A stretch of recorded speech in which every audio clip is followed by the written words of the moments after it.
Thank you, Sam. All right, as long as I want. And I'm good, done. All right, sign off now.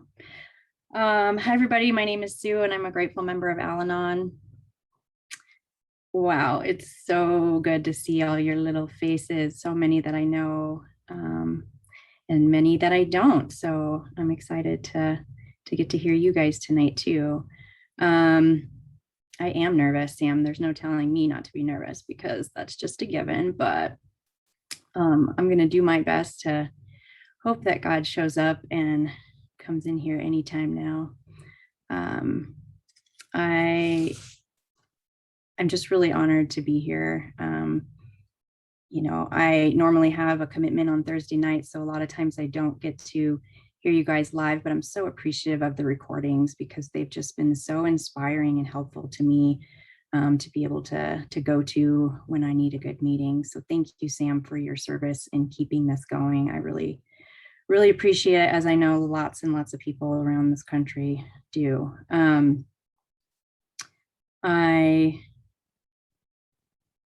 also just super grateful that, that this group kind of honors Al-Anon's voice as well. I see lots of my Al-Anon buddies on here tonight, and oh, my sponsor's here too. Look out, gotta get honest. So we'll see what God has in store tonight. But I'm absolutely like blown away by Bill's words in this essay. When you first started this group and I was, hearing these words, it was like nothing had ever really spoken to my Al-Anon heart as much as the words in this essay. So it's pretty profound for me, and I'm really grateful for it. I think, so many of us get to this weird kind of funky place in our recoveries where, I know for me, like, you either feel like you're kind of stalling out, or you just feel like you're losing that fire, or you just get into like a really low, dark place, like Bill talks about. And it's like all of a sudden I'm looking around and I'm like, how did I get here? How did I get to this place? And doing all of the things that I think, we're supposed to be doing, and going to meetings, and I'm sponsoring, and I'm sponsored, and I'm working steps, and I'm trying to be of service, and I'm trying to have regular contact with God. And yet still I'm like, get at these places where I'm like, how did I get here? Why is it so dark? Where is the light?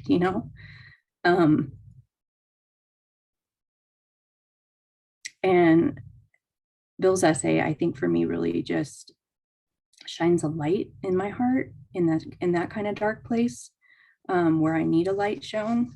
And there's so much in here that I relate to as an Al-Anon. I think Bill's words when he says something like, where is it? For my dependency meant a demand for the possession and control of the people and conditions surrounding me.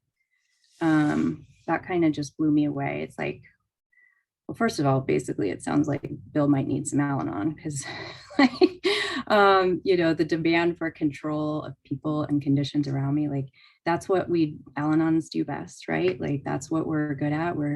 We get a shining star in that category. And, it's the essence, really, for me, what the family disease of alcoholism is.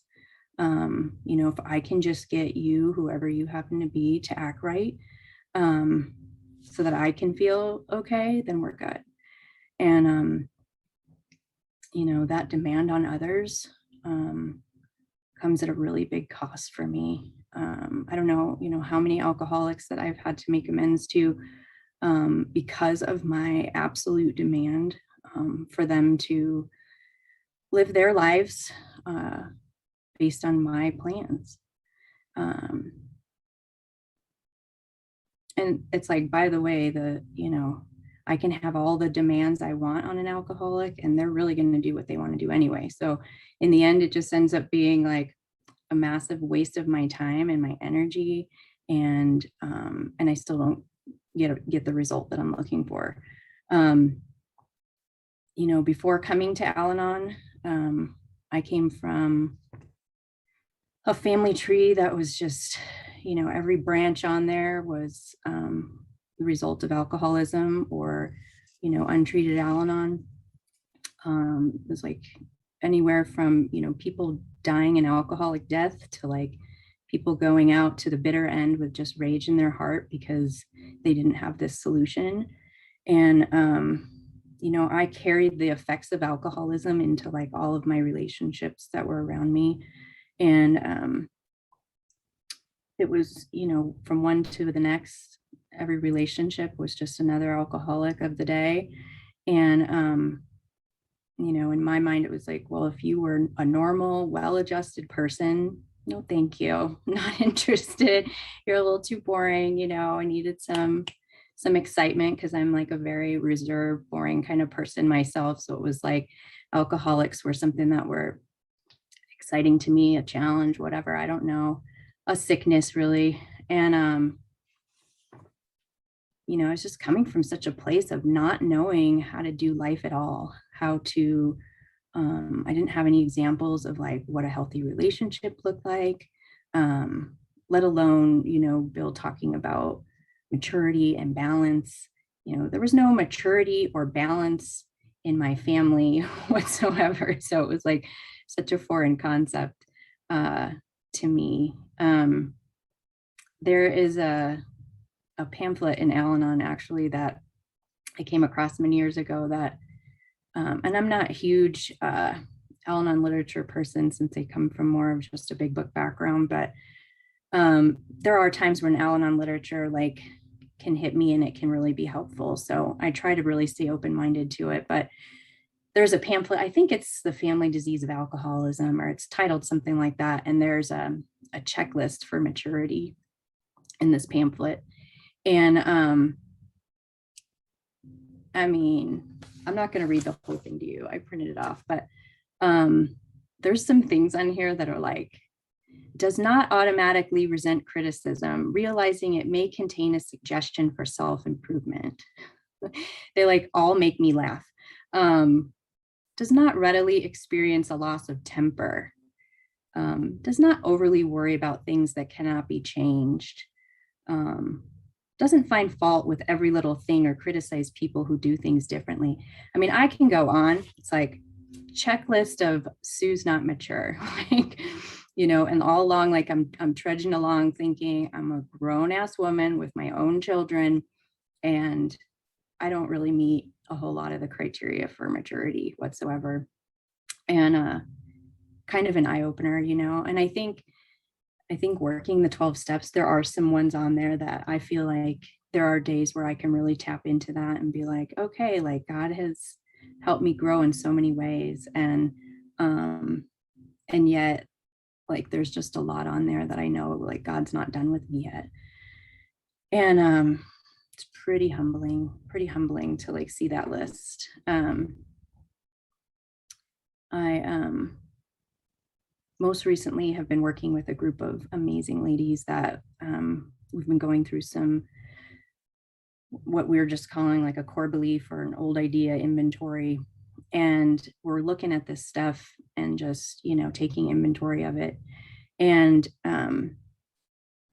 really amazing things for me has kind of come out of that, of like just a deeper look at, and Bill mentions in this essay about examining every disturbance that we have. And for me, this process of inventorying these beliefs has kind of been the start to me opening up more to like where I need more God in my life. And I like didn't even know it, kind of a thing. And one of these beliefs that's just really like, it's been such a sticking, it's like the biggest one for me. It's just kind of like all encompassing of so many areas of my life. And it's this belief that like I have a vision for my life. I have this picture, like a snapshot almost of like all these categories, and my life has to look in these certain categories a certain way. And when life doesn't match up to that, then it's like this profound devastation of like, I'm not going to be okay, and God's not there, and I can't find God. And you know, one of those categories for me is like, sorry, I'm a crier. Don't worry, I brought tissue.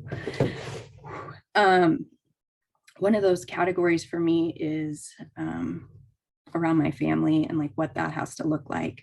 And, you know, it's like this very black and white, like, in order for me to be okay, my family needs to be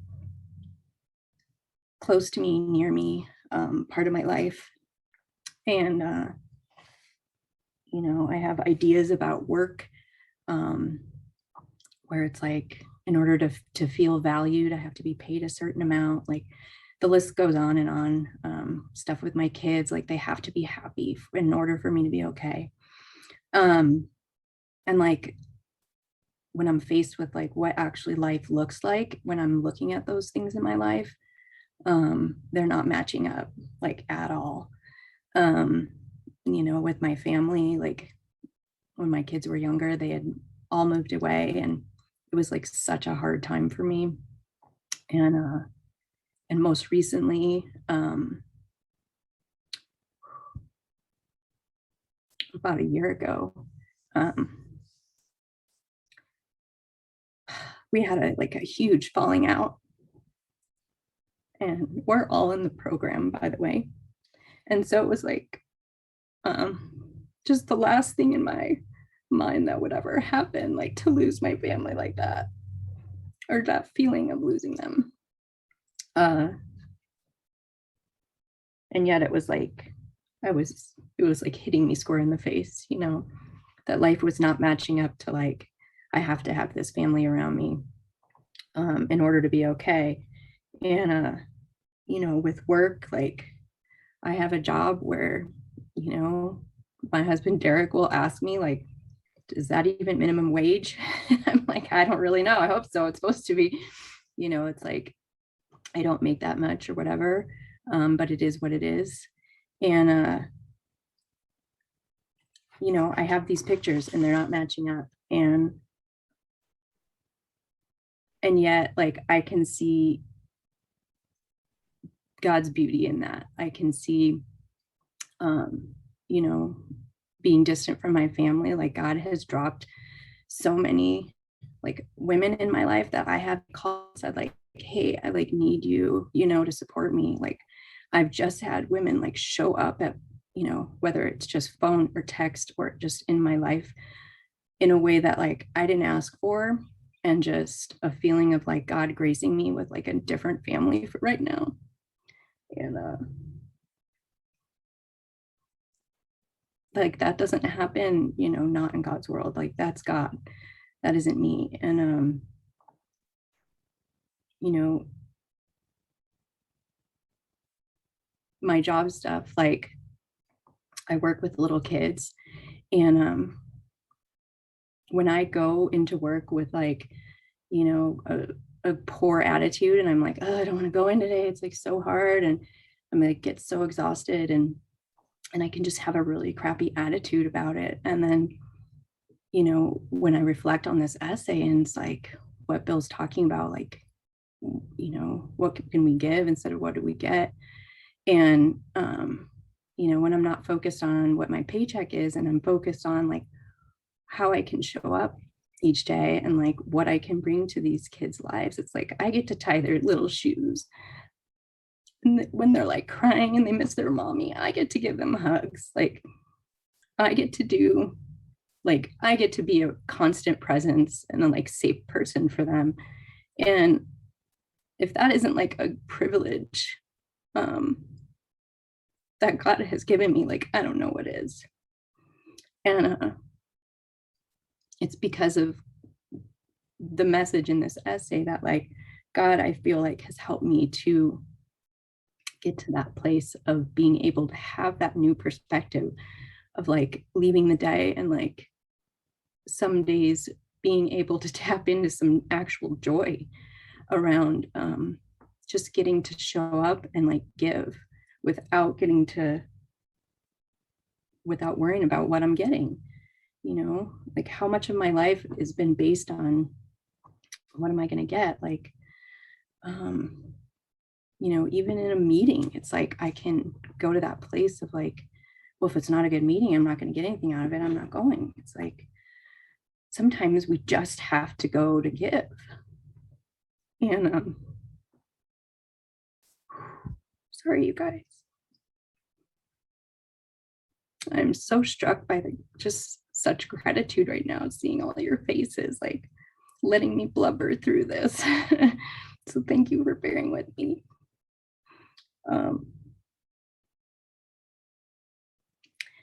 My sponsor for a long time has talked about like, you know, kind of saying things like, you know, maybe you're starting to grow up a little bit after working together for years and years. And at first I was kind of like, hey, what do you mean I'm just now starting to grow up? Like I'm old, like what is this?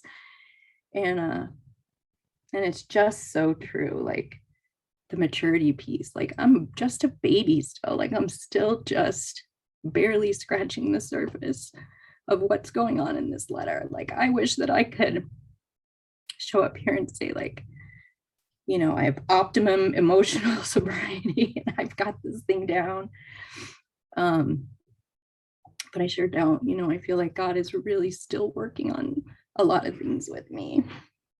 And He's just really graced me with so much during this really kind of painful, hard time. I know lots of us are going through hard stuff right now with what the world is going through. And I, you know, today I want to like choose to see like the gratitude in what's been given. And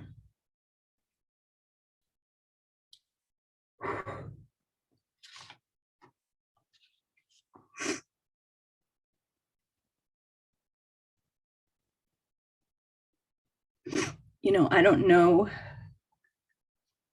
what life is going to look like with my family. Like I want to more than anything, like Bill talks about, like exert my will and get this kind of, you know, perfect situation that's going to make it okay. And you know, I don't have a solution to like make that better. Like all I can do is like show up. Like I've been honest, I've been kind, to the best of my ability, and I continue to pray for them, and I continue to try to stay open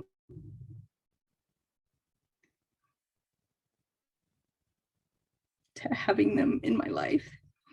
You know, like I don't want to close anybody out. Like that's such old stuff of like, you hurt me, you're out. You know, I don't want to do that.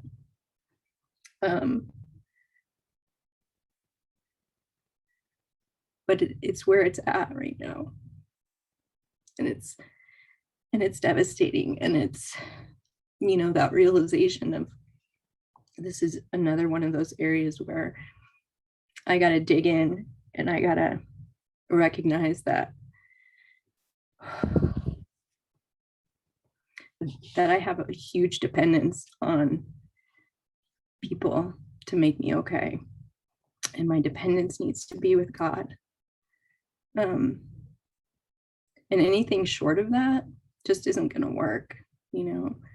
And I really recognize today like how much work I still have to do in this program. I'm so grateful for that, you know.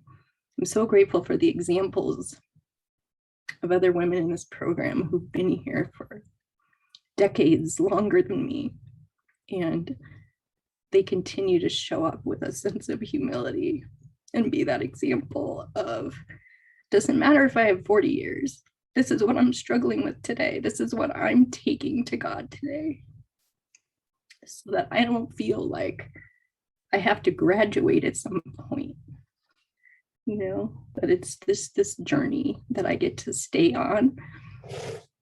I don't have to leave, and the value of knowing that like somebody's struggle is actually helpful to show that it's like we all have them. We don't have to like show up and have a perfect put together life. I know I sure don't have one. I'm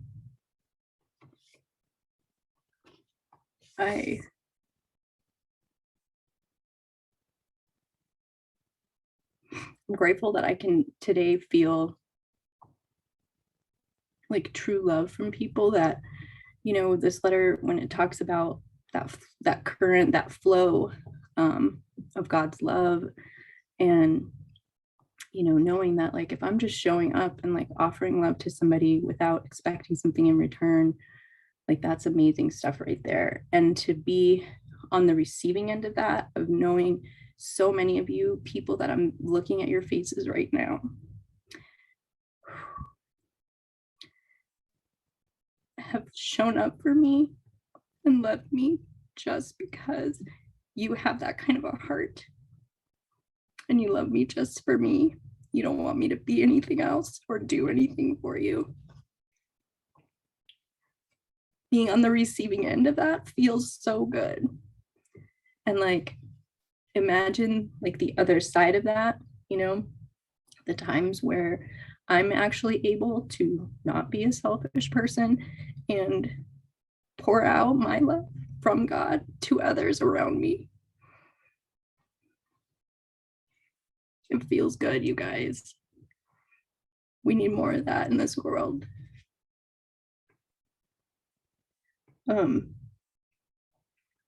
You know, there's days as a mom where it's like, it's so hard, you know, and I want them to act right, or I get worried so much about the pain they're experiencing. And it's like, God makes it so clear that it's my job, like, not to sweep in and fix it and figure it all out. It's just my job to like pour out the love and be there for them. And it feels good. You know, this program gives us a real purpose, the feeling of having a purpose. Like, how many of us coming into these rooms, you know, had that feeling of like, why am I even here? What is the point? You know I felt like that. Like, what is my purpose in being here? And digging away at some of this really ugly attachment stuff that I have to other people acting right and doing things my way just clears such a path to like such a freer place. I'm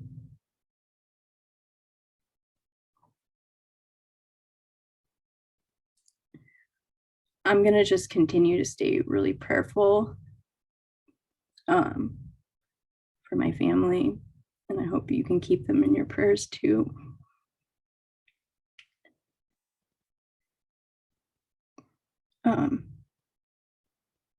God's got a plan there. And I know I'm going to just continue to keep my eye on these demands that I'm putting on my life so that I can get to a place where it's like I'm freer. And, you know, maybe I can feel the warmth of that bright sunshine that Bill talks about. It's like a quiet, what is it? A quiet place in bright sunshine. Like, how amazing does that sound? Like, I can just sit here and like experience that and feel that just by starting to crack into looking at this stuff. So imagine once it's cleared away, like how warm that sun is going to feel. Like, I'm excited for that. I'm excited for this process. And I'm not going to talk long, you guys. I'm blubbering at this point. I don't know how long I've gone, probably not long enough, but I'm going to say I'm good. And I just thank you all so much from the bottom of my heart for having me.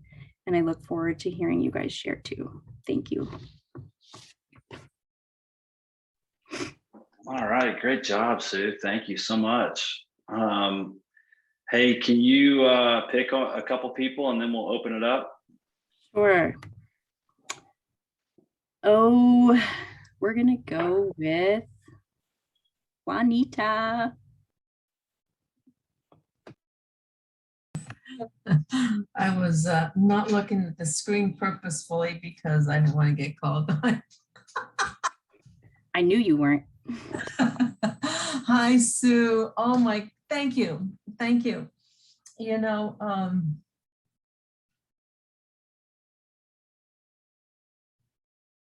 I really love listening to you because you're just honest, because there's no pretense about you.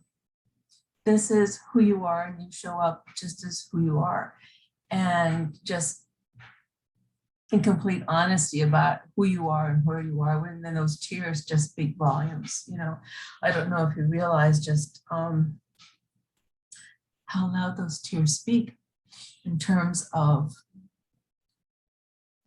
your ability to trust people with your feelings and your words, which also tells me how much you trust God, you know, because I don't think we can show up and be vulnerable and be open and honest like that if we don't trust God. I mean, there's just no way. There's just no way. I'm going to always have that mask up. So I want to thank you for that. And you reminded me of something I heard Don Pritz say many, many years ago. And it was, I'm probably going to mess it up. And if Tom was here and if he heard me say it, he'd say, well, that's not right. It really goes like blah, blah, blah, blah, blah, blah. But he's not here. He's at a meeting. So if I screw it up, you probably the majority of you won't even know. But Don said something that was like this. It's not selfish to live my life according to my expectations. It's selfish for me to expect you to live your life according to my expectations. And that's about what I heard you say, you know, that you want to accept people where they are, you know. And I think for me, that is part of emotional sobriety, you know, not needing to make people into what I want them to be or think that they should be or do what I think they should do. And the other thing that you said was you were talking about going through currently with a group of women through some steps and some inventory regarding core beliefs. And to me, that does highlight what emotional sobriety is all about, the willingness to see more of myself and do that self-examination so that I can see those shadows within me and allow God's light and God's love and God's blessing and God's wisdom, you know, into those areas so that I'm not hiding from the sunlight of the Spirit, you know. And I don't think there's anything that is harder to do than to do those things that requires me to grow emotionally. It's easy to stay stunted. It's easy to stay emotionally stunted, you know. It's don't look beyond myself. Don't just do, you know, just keep it all to me, self. How does everything look and how everything revolve around me and, you know, blame everybody else, and to be willing to look inside and see where am I wrong, where am I at fault, you know, what do I need to do within myself to change. I have a friend who says something which I absolutely always have believed, and that's whatever is wrong, it's never them. It's never them. You know, what's going on with me? What are my expectations? What's my attitude? What am I really up to? You know, and I think that's what I heard you say, and I really do believe that to achieve emotional sobriety, it's, for me, it's, I must have that willingness to search within, so that I can access that great reality that is within my very depths. So, thanks, Sue. It's great to see you. So it was a surprise. Yeah, love you, dear. Love you too.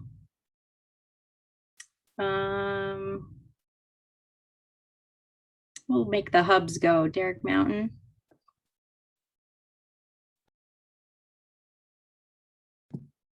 was kind of counting on you calling on Marie or Linda or somebody other than me. My name's Derek and I'm an alcoholic. Good to see everybody. Great job, Sue. Juanita says it.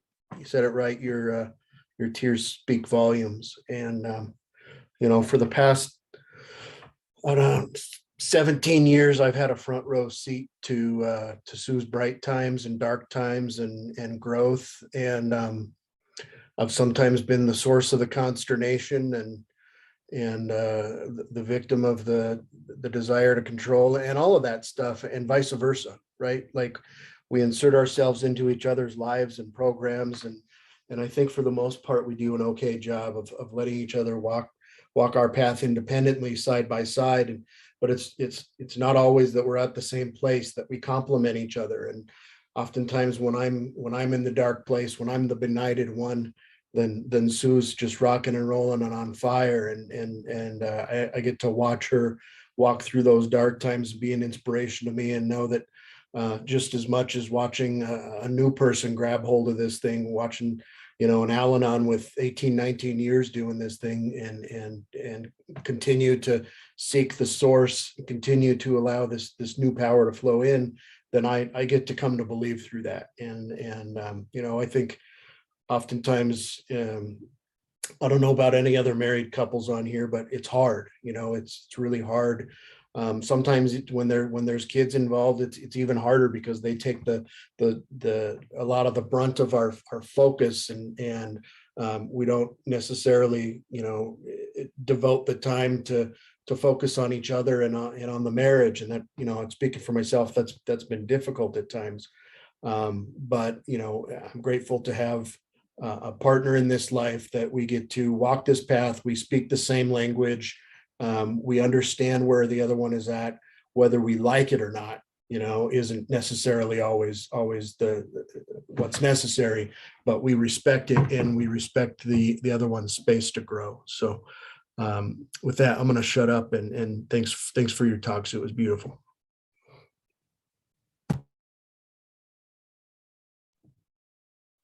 Sam, you want me to keep calling on people? Well, you can if you'd like. Or if you want to do one more? Sure.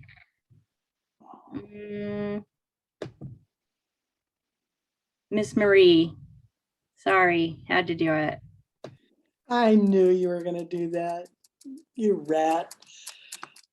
My name is Marie, and I'm a very grateful Al-Anon. I am so proud of you, just for your vulnerability. And it took me so many years to get vulnerable. And I agree with Juanita. It takes a lot of faith and trust in God to be vulnerable, because most of us, and I know for Al-Anons, I'm not sure about the alcoholics, but I'm pretty sure that vulnerability, at least in the beginning, feels like you're going to die. It's like it just has to be ripped out of you. And your vulnerability is just so, it touches us in a way that it touches me in a way that says, it really is okay to be vulnerable. And it really is okay to dig deep. And I loved what you said about, that this is not a graduation program, and that we keep digging. And I'm in that core belief group also, and I'll tell you, it's like you go deeper than, I resent Joe Blow. Well, what is the lie that drives me to that resentment? And it's just been amazing and a whole new level in this program. And I would call it emotional sobriety. It's really not about what somebody else is doing, just like you were saying. And I want to hear what other people have to say. I am so glad that I got to hear you share, and I love your tears. Your tears do speak volumes. and I love you. Thank you. Thank you so much, Sue. And so now raise your hand if you'd like to participate. And Susan. Hey everybody, Susan, I'm an alcoholic. I loved your share, Sue. It really was beautiful, like everybody's been saying. The vulnerability and the humility, you know. I really appreciated hearing, like, I don't know, you know, like I don't know it all. And I'm okay not knowing it all. And I'm okay asking for help. And because it's through that asking for help for me where I get, you know, where I get the answers. And the help sometimes comes, you know, through other people. The help comes through God, and the help comes through, you know, other places. And you know, the message around trying to have everybody fit into your scheme of life and, you know, to control everything so that you feel okay is, you know, the story of my life. And I think a lot of people who, you know, need to have that. It talks about in the, you know, the third step, you know, the show has to go on with the right players and the right people doing the right things so that I'm okay. And it's taken a long time for me to get to the place to realize that no matter what the cause, whenever I'm disturbed, there's something wrong with me, and that I've got to take that inventory and I've got to look at, you know, my part in it. And then, you know, I've got to go to this kind of new God. Right now, I'm in a real interesting place in my relationship with my dad because he was just diagnosed with lung cancer in both of his lungs. He's 86. And, you know, I mean, the likelihood of him surviving this is not, you know, is not that great. But I am living one day at a time. And, you know, I'm really trying to stay out of his life to the extent that I can stay out of his life. And also realize that my relationship with my dad has been extremely complex in that there's been a lot of, you know, healing over the years of me not having the dad I wanted to have. And so like I've emotionally detached from him in a lot of ways already. And I kind of feel strange because I feel like I should feel more sad. Like I should be more upset.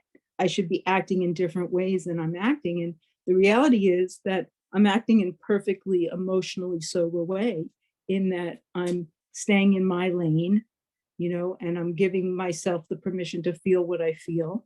And I'm also not trying to control, you know, what I can't control, being, you know, him, my sister, you know, anybody that's doing anything, his wife, all these things, you know, and that that is okay.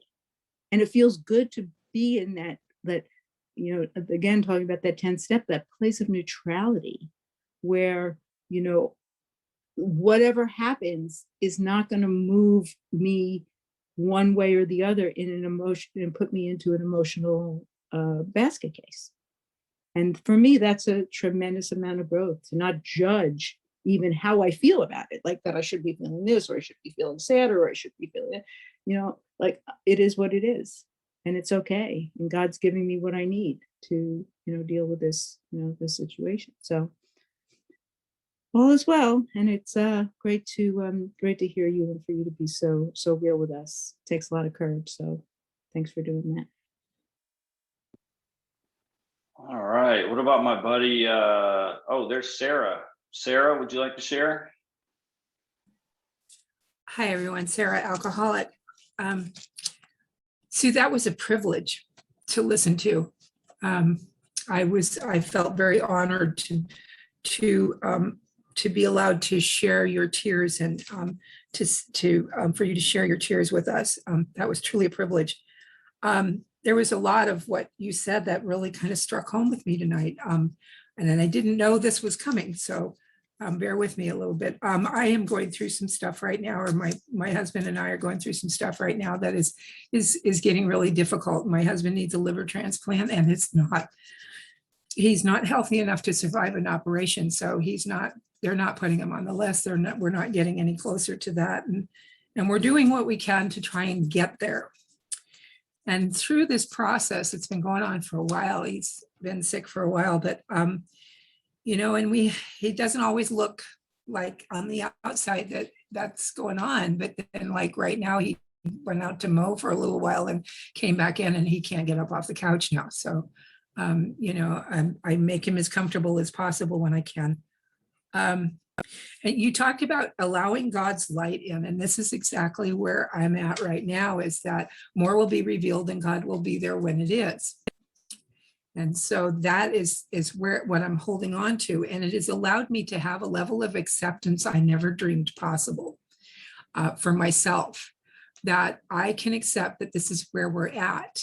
And I can suit up and show up and be the best wife I can be, and be the best friend I can be, and the best caretaker I can be, and the best of everything I can be. And I can do that and allow him the dignity that to be sick and to not be well right now, and to be hurting, and to understand that, you know. And somebody mentioned something about seeking the source, but that's kind of where I'm at. And you really kind of showed me that level of acceptance that only comes from allowing God's light in, and being prayerful and recognizing what's going on.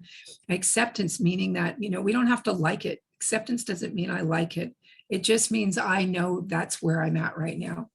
And I know that I don't have to get lost in that, and I don't have to isolate and get caught up in that and get lost in that.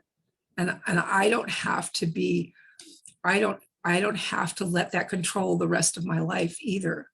You know, that's a level of acceptance I've never known I could have before, and only through Alcoholics Anonymous and a little bit of Al-Anon too, and a whole lot of God. Is that ever even possible in my life? So thank you very much, Sue. Thank you for your share. Thank you.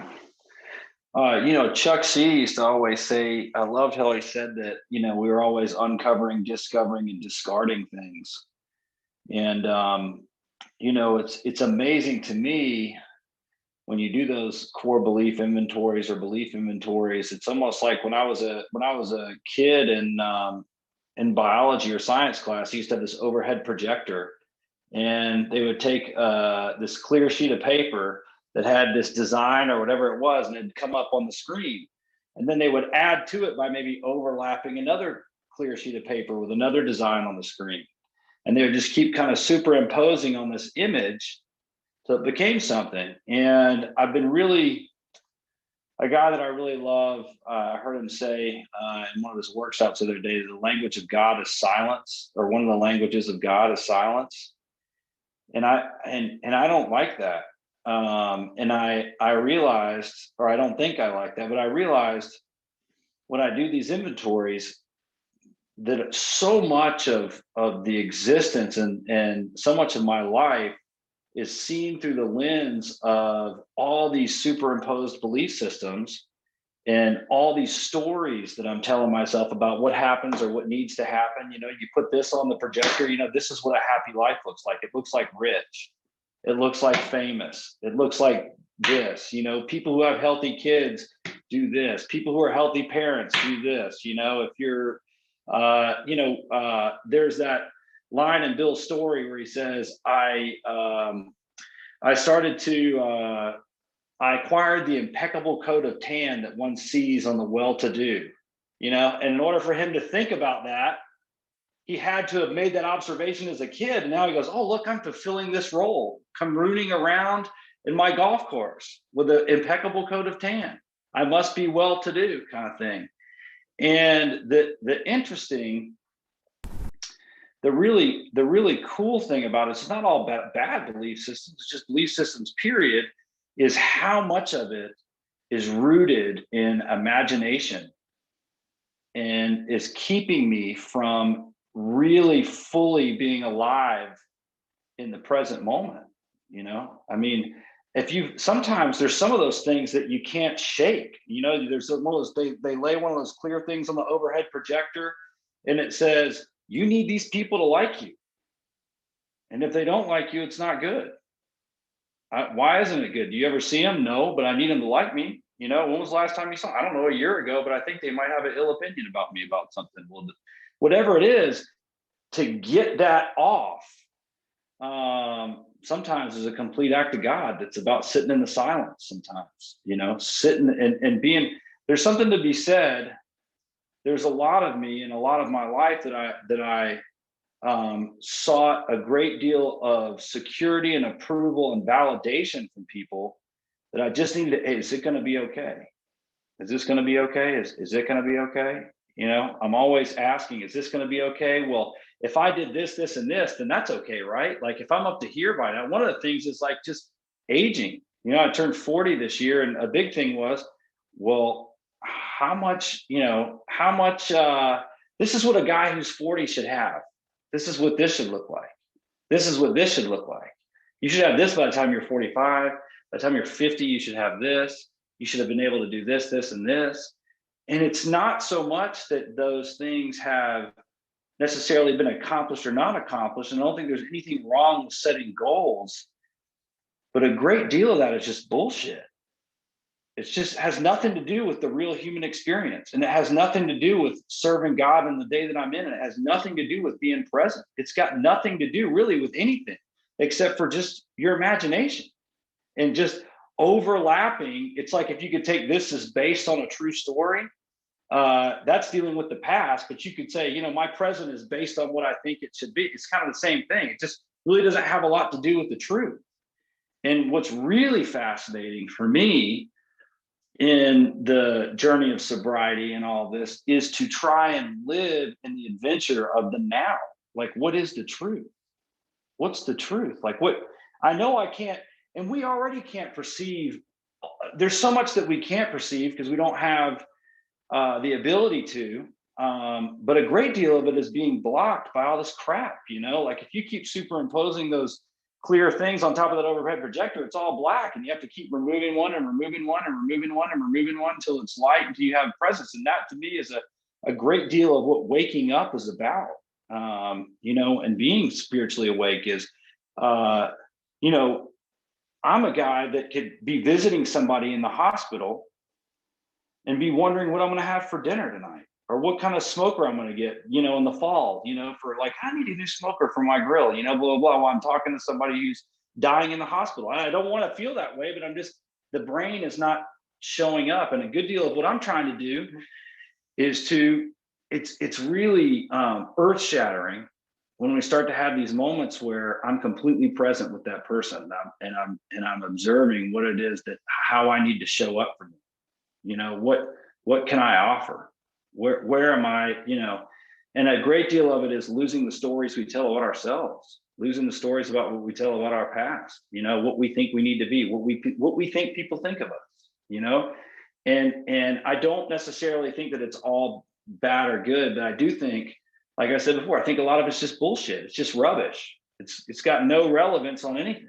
Because most of it's just not correct. So for me, waking up and sitting, meditation is a big deal. Meditation, letting these just watching them fly by and just kind of letting them pass. Oh, there's another story. There's another, narrative that I'm telling myself about that. Now we're back to my breath in this present moment. We're back to where my feet are grounded on the ground. We're back to trying to breathe in God's love here and experience that. I think that, anyway, I didn't mean to ramble on like that. David. Hey, Dave, alcoholic. Dave. Honestly, I just put my hand up. I didn't see any other hands. I don't have that much to share, but I just want to say thank you. I totally stumbled on this meeting, and this was amazing. It's a beautiful meeting. I've been sober 11 years in AA. I've never heard this essay before, and so much of it. And Sue, thank you so much. It was an amazing share. So much touched me and resonated with me. Maturity. I've been looking at that and kind of thinking about that a lot in the last, pretty much since, my program has deepened a little bit since COVID, for a variety of reasons, real life stuff that happened in COVID, but then because of Zoom and, being able to branch out into different meetings like this.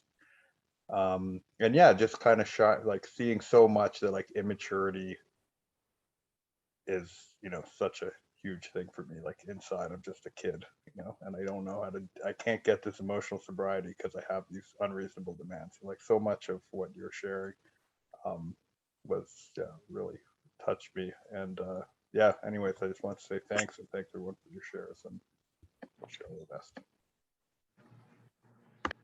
Thank you. Sarah. Hi, everybody. I'm Sarah. I'm an alcoholic.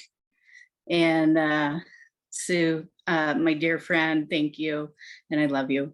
Well, I want to say the thing that I appreciate the most about you is your heart, but also you're congruent, you know, and that's just how you show up. And I really value that because, you know, who you are is who you are. And that's a beautiful thing. And not the easiest, like everybody's saying. So there's that. I also want to say thank you for having this workshop. I kind of hide in the back and I don't speak up much. And but I listen to the recordings and there are so many familiar faces and it's really a good deal. So I really appreciate it. I was also thinking about that maturity pamphlet. And I started wondering, I was like, I wonder if AA had a pamphlet like that, like how many of us would actually read it? So it would be kind of unappealing to me, you know, on an emotional sobriety or lack thereof level. So I was thinking about that too. And I love the reading about emotional sobriety because I relate, I relate. And I think Bill is very human in it. He talks, just this thing about adolescence, and I relate, and this need to be connected to a power greater than myself for help with that, because I wish I could always act right or, whatever. And I was just yesterday, I got resentful at a couple of people around some AA service stuff. So rather than like pausing and doing my 10 step, doing the things we do, I shot a text to another friend and, started talking badly about the people. And this is just the truth, right? And my friend, who was in a much better emotional like sobriety place than I was at the time, shot back this just really, really thing that I heard Sue say tonight. It was like this idea of just playing the role you've been assigned, and like, what does that really mean spiritually? And I've been sitting with it, in like morning quiet time. Like if I'm playing the role I've been assigned, it's not any more than or less than, meaning like if I'm asked to do something, do I try to shut off my light, you know what I mean, and not be the person that God would have me be? Or do I want to be really important, like, do I want people to like me and pay attention to me? And I suffer from all those things. And that's, where that 10 step comes in and the need for God. So I love the essay because, I think you feel not alone in these things, where you can show up and try to do that again. The last thing I'll say is, my father-in-law moved here. My mother-in-law died, like, I think it was 3 years ago. My father-in-law moved to town. And sometimes I get selfish about that because it really changed our lives. And he's needed a lot of help. And I would love to say I always show up, and I do show up, but sometimes I get selfish about that. And I was thinking about it today because he needs to go to a doctor. He's having a heart thing. And what I love about Alcoholics Anonymous is went on a walk with the dog and my husband today, and I heard about this appointment, and what came out of my mouth was, well, if I drive, we can drop him up front and he won't have to walk far. And like AA taught me how to show up, and the stuff we do. And so I'm grateful for that. And thank you, Sue. I know you don't love doing that, but we love hearing you. So that's it. Thank you. What about my buddy, John?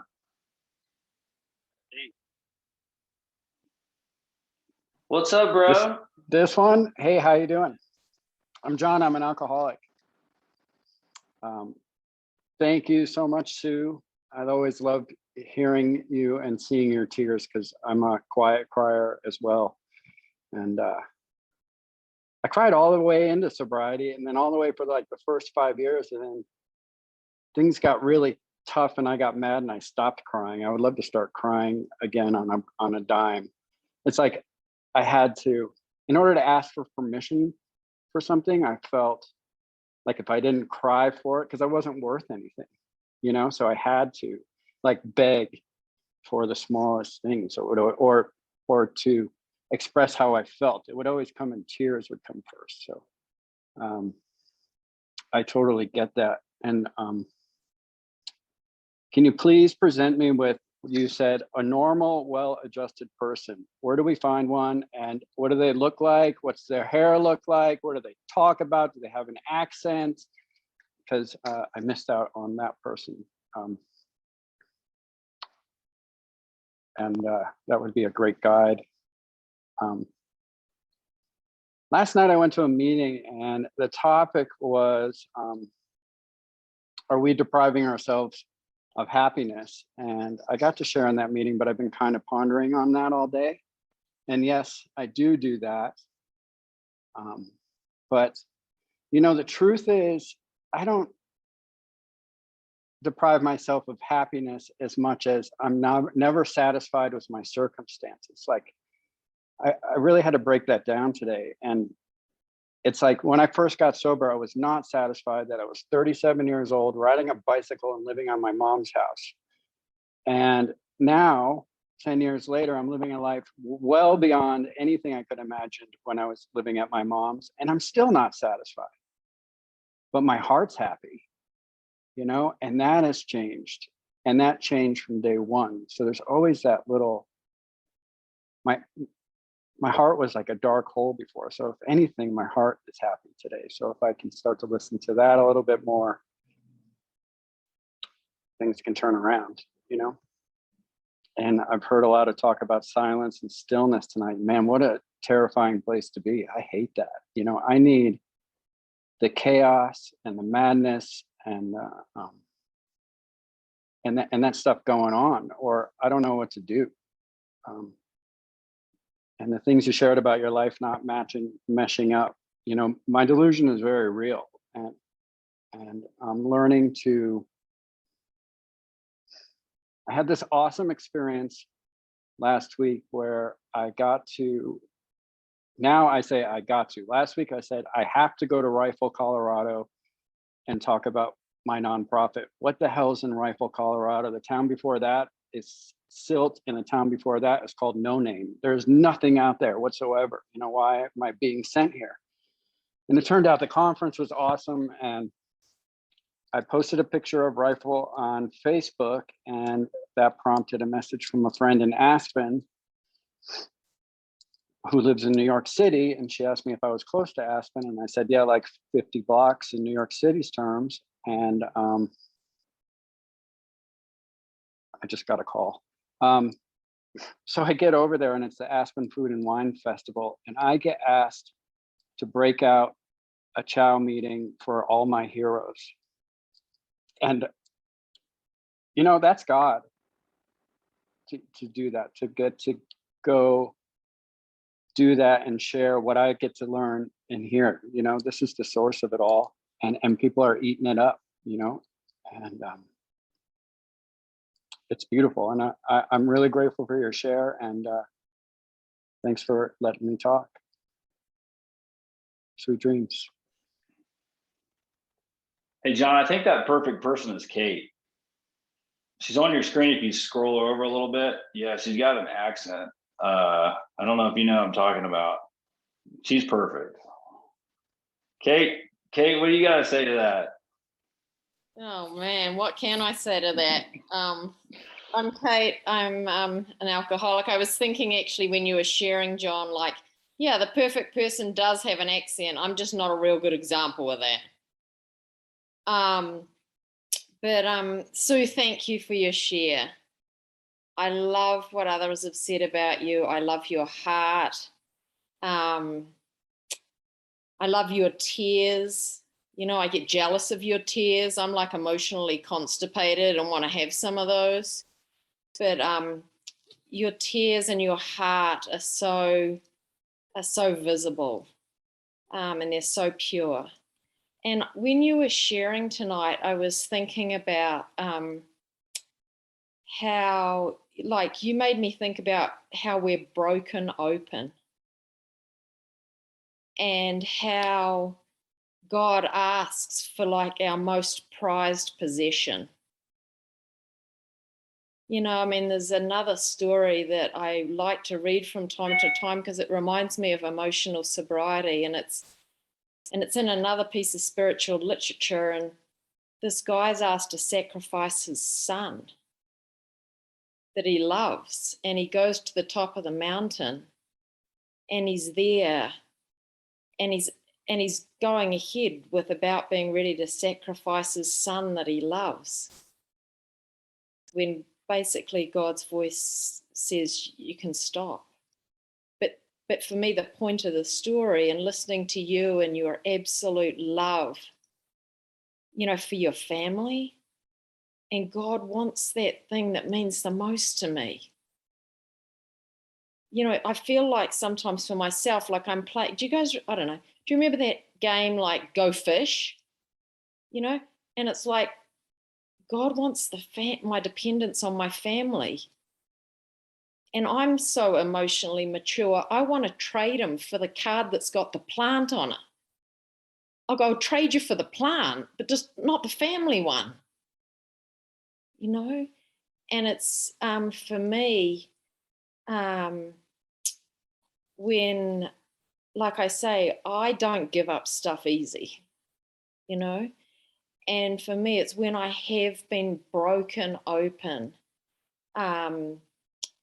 that I'm willing to surrender that most prized possession. And it's in that place that then I'm freed, you know, but it's never pretty getting there for me. So I just, I honor your process. I appreciate you sharing it with us. And I can't wait to see what God does with this for you and your family. So thanks for asking me to share, Sam. I was trying to speak an American accent, but I don't think I pulled it off. I did good. Perfect. What about you, Kurt? What are you doing down there, buddy? I think I need a translator for Kate. Yeah, Sue, you know, I was taught that when somebody cries, I'm supposed to burn sage. And the whole damn time you were talking, I was burning sage. So we used to sit in the meeting at Saturday night at Fox, and when someone would cry, Koyas would elbow me because I wasn't paying attention, and I'd have to light sage. So I really, you know what kept coming to me with you was this. There was a lady called Angelus Arian. She's passed away, and she said that we're all original medicine. And you're original medicine, and you're original medicine because you're an expression of God's will as Sue, and there's nobody like you. Okay? And that's what I got. I got that. It's funny because when we were at Fox and you spoke, you know, I leaned over Linda. I said, "You better get ready. She's going to be bawling the whole time." And I think that's great. You know, Linda we were talking about it, you know,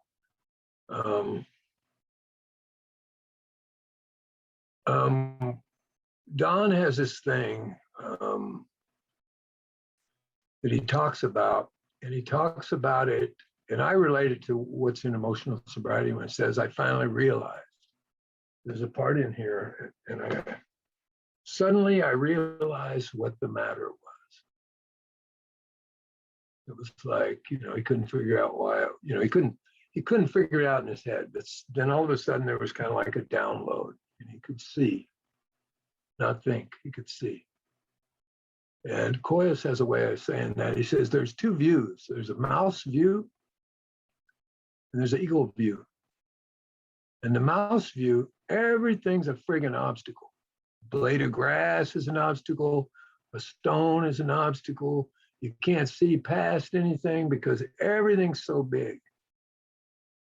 But then there's an eagle view where, you know, I almost think of that part in the book where it says your thought life's put on a higher plane, where you can see a bigger picture, where you can see behind the veil, where you can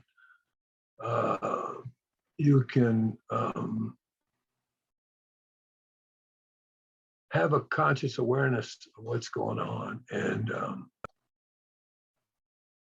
that's, you know, we all arrive at this place differently. There's not one of us that comes to this place the same way. And one of the biggest defects I think I had was I used to compare myself with you, not you, but everybody. And that is crippling. It's crippling. And because somebody else might be in their process a couple of years down the line or a couple of lifetimes, or so you don't know. So I think that's really, really, you being genuine, I think is really, I mean, you've heard it and it's obvious, it's genuine, it's authentic, it touches people. See, that's your medicine. That's your medicine, not the narrative about that. That's not your medicine. The narrative, oh, I shouldn't be crying, or I shouldn't, you know, all that narrative that Sam was talking about. That's your medicine. And you know what? See, I don't have that medicine. You have that medicine. And nobody else has that medicine on these screens. And what's important, I think, is that we remember that. And I don't know why I got off on this tangent. Sorry about that. That's probably all I got. You got anything? Thank you, Sue. It was beautiful. I'm in a pass, but just wanted to thank you and how touching it is. I'm a crier too. And yeah, she is. I'm sensitive and I get touched. And so it's so beautiful, you know, to see you up here and sharing. And I always love listening to you. So thanks.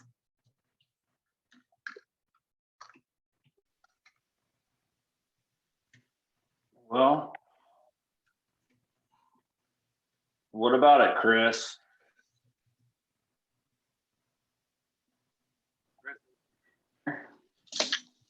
Hi, I'm Chris. I'm Chris. I'm an alcoholic. Chris. Sue, thank you so much for your share. In a lot of ways, we're kindred spirit. Especially what you said about your family and your kids. I had an experience with my daughter tonight, my 9-year-old, where she was sharing about someone being mean to her at soccer tonight. And in my mind, I catastrophized so quickly, so drastically, in such an insane way that all of a sudden my daughter is being bullied in my mind, and she's not going to have any friends, and she's going to be an alcoholic like me, and she's not going to be able to finish college, and she's going to commit suicide. Like, my mind goes so crazy so quickly, and no one in that moment could convince me that I'm wrong, because I know better than you know. My gut is powerful, it's strong, I'm smart, and the catastrophe wrapped up in her happiness has so much power over me, and fear just takes me to such a crazy place really quickly. And I knew I needed this meeting tonight, because I have to break the power of my codependency on other people's happiness and my relationships with people, not to mention my codependency on people's opinions of me. So, Sue, thanks for speaking directly to me tonight. And just week after week, people are speaking truth and offering medicine that really is healing to my soul. And it's also helping me in my own growth and maturity. And when you mentioned the checklist, I thought, yeah, I really don't want to see that checklist, because I'm sure that I'm not doing so well this week on personal maturity. But there's so much in this letter week after week to go to the well. of emotional sobriety. So thanks for bringing your tears, your story, your heart, and your conscious connection with God. That's all I have. Thanks.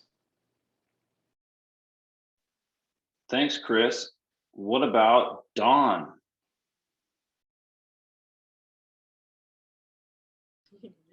Hi, Sam. Thank you, Susan. It was good to hear you. And one of the things that came to mind while you were sharing is I've been, I think a couple few weeks ago on here, I heard someone talking about getting their ducks in a row, and then they said they're not my ducks. And it just, that thing has stuck with me for a couple weeks now. And I have what I think, I'm a victim of the delusion that I can wrest satisfaction and happiness out of this world if only I manage well. And the ducks keep floating all around, and ducks are moving in and out of my life right now like a whirlwind. And I'm like, I keep trying to get the ducks in a row, and then every now and then something creeps through and says they're not your ducks. And I breathe. Okay. And I let go, and I'm able to actually have a little bit of peace for the moment. And my life has been packed. The stream of my life today has been packed full, and it's been just in one day. We won't be in those highs and lows. Well, I've had this all day. Got toenails done and went in my she shed and wept. I mean, it's been just like this. And someone said to me, my sponsor said to me, well, pray. And I'm thinking, I've been praying all day. I've been praying like hell. And I'm still all over the place. And then, the beauty says, I don't know what didn't happen. I don't know what I didn't say.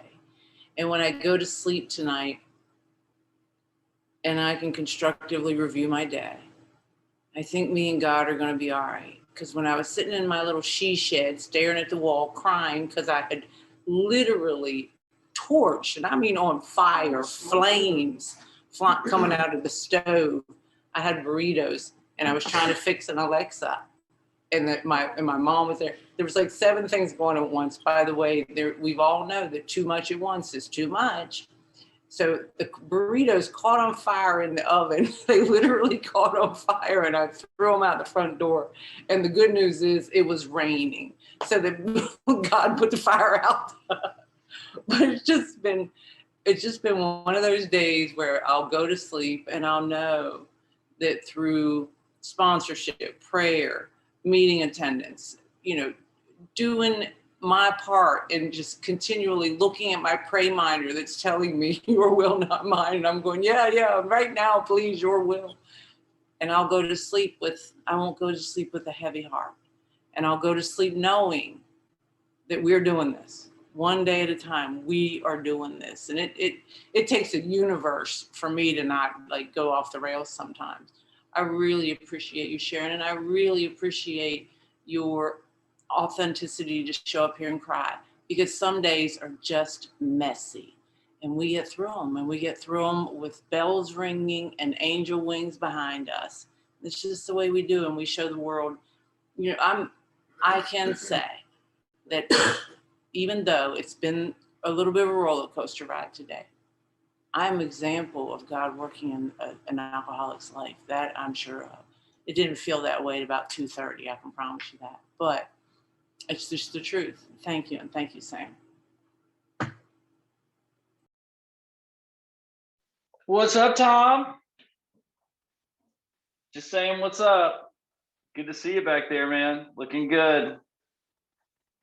Hey, I was also just thinking about in Bill's story, this condition of abstinence he was in when he woke up, when he was just it was intervals right before he got sober.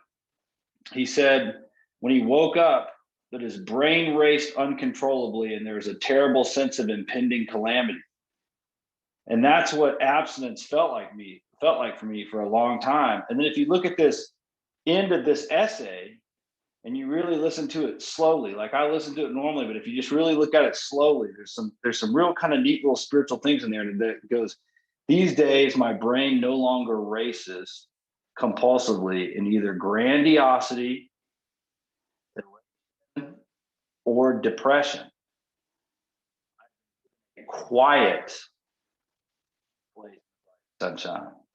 That quiet place in the bright sunshine. I thought that's really cool. So you talked about, well, we're almost out of time. So anything else you can think of that you'd like to share or talk about or anything like that?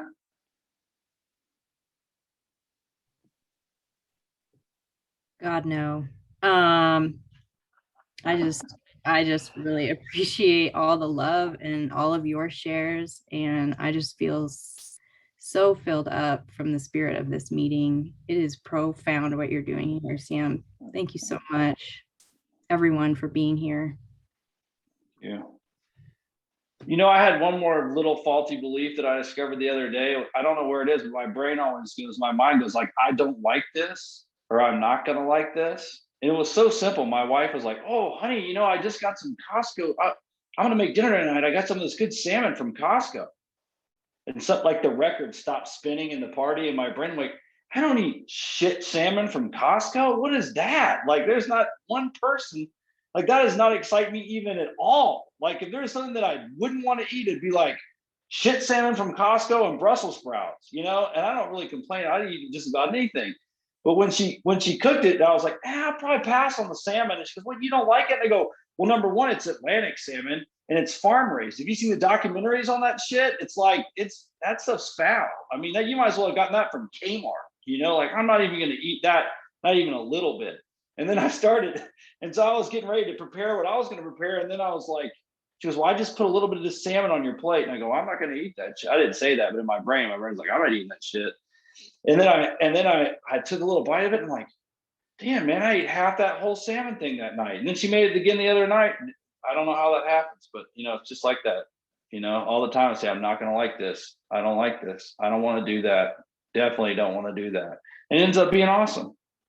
Anyway, so maybe we could, sorry, I talked so much tonight. Maybe we go to the way we close this out is we go to our inner room. If you don't know what that is, just kind of we sit quietly and say the Lord's Prayer to ourselves in a contemplative fashion.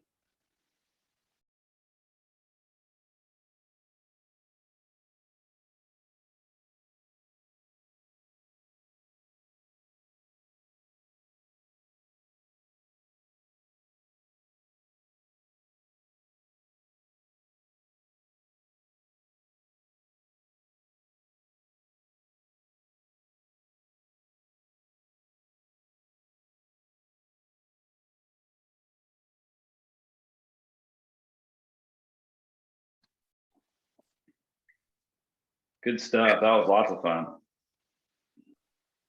Don, you're going to have to take this over. I'm getting way too carried away with this thing. It's time for the spirit of rotation. Thank you, Sue. Thank you, Sam. Thank you, Thank you. Thanks, Sam. Thanks, Sue. Thanks so It's great much, to hear Sam. Thank you, everybody. Sue.